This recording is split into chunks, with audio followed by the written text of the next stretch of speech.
भाजपा हो, एनडीए हो, हमारा अप्रोच, चीजों की तरफ देखने का हमारा दृष्टिकोण, समस्या के समाधान के लिए हमारी सोच और कांग्रेस के बीच में आसमान जमीन का अंतर है, बहुत फर्क है। मैं आपको उदाहरण देता हूं। हमारी सोच ये है कि 140 करोड़ देशवासी ये इतने सामर्थ्यवान हैं कि वह चुनौतियों को समाधान दे सकते हैं। ये हमारी सोच, हमारा भरोसा है देशवासियों पर, उनके सामर्थ्य पर हमारा भरोसा है और यही लोकतंत्र की भी सच्ची ताकत होती है।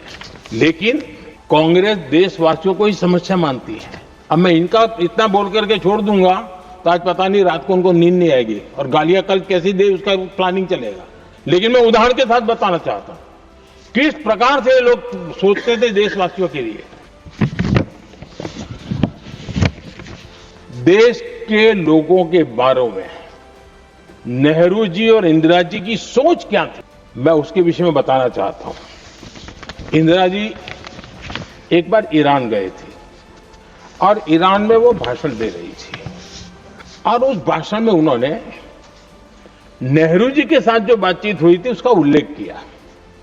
खुद ने कहा है, उन्होंने कहा, और मैं जो इंदिरा जी ने कहा था उसको कोट कर रहा हूं, जब किसी ने मेरे पिताजी से पूछा, यानी नेहरू जी से पूछा कि उनके सामने कितनी समस्याएं हैं, तो उन्होंने उत्तर दिया था 35 करोड़।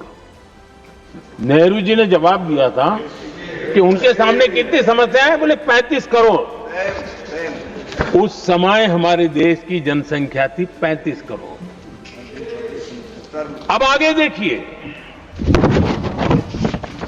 35 करोड़ देशवासी नेहरू जी को समस्या लगते थे। ऐसा कोई मुखिया हो सकता है क्या जी? और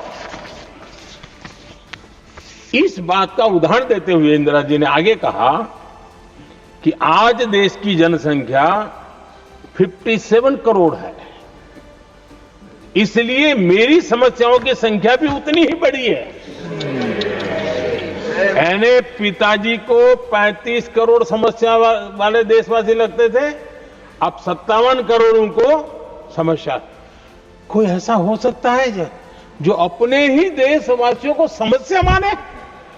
ये फर्क है उनकी सोच और हमारी सोच में, ये फर्क है उनके अप्रोच और हमारे अप्रोच में।